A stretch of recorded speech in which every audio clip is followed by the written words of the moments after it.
दोस्तों, इस वक्त देश के सबसे चौंकाने वाले केस राजा रघुवंशी हत्याकांड के बारे में एक ऐसा खुलासा हुआ है जिसने पूरी कहानी को उलट कर रख दिया है।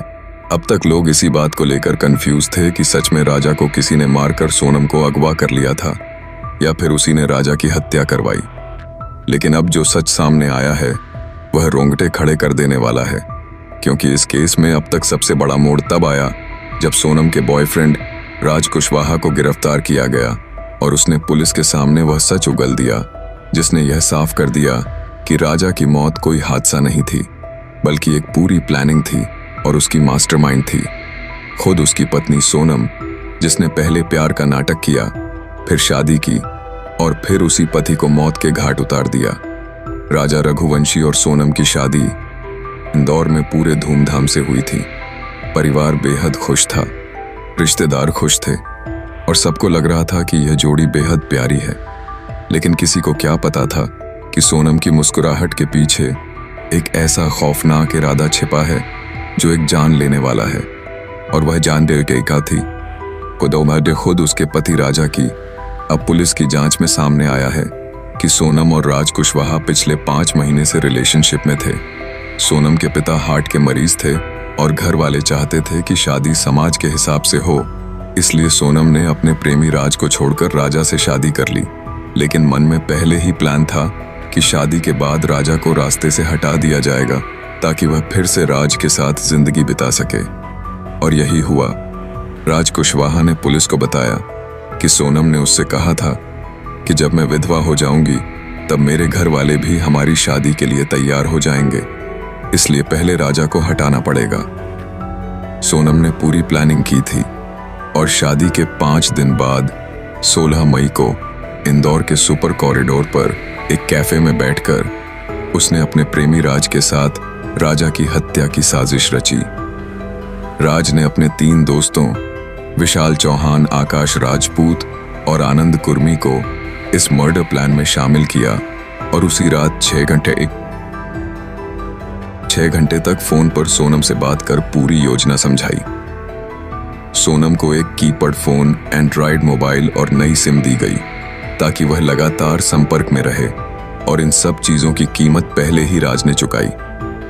जब सोनम ने बताया कि वह 22 मई को शिलोंग ट्रिप पर निकल रही है तो राज ने सभी आरोपियों के टिकट बुक करवा दिए, लेकिन खुद आखिरी वक्त पर मना कर गया और इंदौर में ही रहा। वहां रहकर वह सबको डायरेक्शन देता रहा ताकि कोई शक ना हो। यहां तक कि राजा के अंतिम संस्कार में भी वह शामिल हुआ ताकि सबको लगे कि वह दुखी है और परिवार के करीब है। 23 मई को जो हुआ वह दिल दहला देने वाला था। आरोपियों ने गुवाहाटी से एक ऑनलाइन ऑर्डर की गई छोटी कुल्हाड़ी यानी डाव खरीदी और शिलंग में सोनम और राजा के होमस्टे से दूर ठहरे सोनम लगातार लोकेशन शेयर करती रही और किराए की स्कूटी लेकर राजा को बहाने से उस जगह ले गई जहां सुनसान इलाका था। दोपहर 1:30 बजे सोनम ने फोटोशूट का बहाना बनाकर राजा को पहाड़ी की तरफ चलने को कहा। आरोपियों ने पीछा करना शुरू किया, लेकिन चढ़ाई इतनी ऊंची थी कि उस अपराधियों ने सोनम से कहा कि वह काफी थक गए हैं और वह राजा को नहीं मार पाएगा। तब सोनम ने उन लोगों से कहा कि मैं तुम्हें RS 20 लाख दूंगी। इस लालच के बाद आरोपियों ने हत्या के लिए हां कर दिया। जब सोनम और राजा उस सुनसान जगह पर पहुंचे तो पीछे से तीनों आरोपी वहां पहुंचे। आकाश दूसरी बाइक से दूर से निगरानी कर रहा था और जब उन्हें यकीन हो गया कि कोई आसपास नहीं है तब उन्होंने राजा पर पीछे से हमला किया। राजा ने विरोध किया, लड़ाई की, लेकिन सिर और सीने पर गहरे वार के बाद वह बेहोश हो गया। विशाल चौहान ने पीछे से वार किया और उसी वक्त सोनम चिल्लाई, मार डालो इसे। और फिर जब राजा अधमरा था तो आरोपियों ने उसे उठाने की कोशिश की, लेकिन जब नहीं उठा सके तो खुद सोनम ने उसे धक्का दिया और खाई में फेंक दिया। यह सब करने के बाद सोनम ने आरोपियों को राजा के पर्स से निकाले हुए RS 15,000 दिए और कहा कि पूरा पैसा बाद में मिलेगा, फिर आरोपी वहां से उसकी बुक स्कूटी लेकर 25 की मी दूर छोड़ आए सोनम ने उन लोगों के सामने ही अपना फोन तोड़ दी और नदी में फेंक दी ताकि कोई लोकेशन ट्रैक ना कर सके। इसके बाद सोनम अकेले वाराणसी चली गई और कुछ लोग उसे बस स्टैंड तक छोड़ने आए। वहां से वह कहाँ गई, इसका पूरा रिकॉर्ड पुलिस निकाल रही है, लेकिन इस दौरान वह हर एक अपडेट पर नजर रख रही थी। जब पुलिस ने राज कुशवाहा और बाकी आरोपियों को गिरफ्तार किया तो सोनम घबरा गई और अकेली गाजीपुर पहुंची। वहां उसने एक ढाबे वाले से फोन लेकर घर पर बात की और उसी समय पुलिस ने उसे ट्रैक कर लिया और गिरफ्तार किया।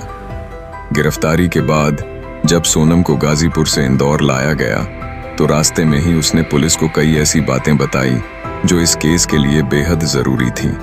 सोनम ने बताया कि जब उसने राजा से शादी की तभी तय कर लिया था कि इस शादी को ज्यादा दिन तक नहीं चलाना है और एक सही वक्त पर राजा को खत्म कर देना है ताकि वह अपने प्रेमी राज कुशवाहा के साथ शादी कर सके।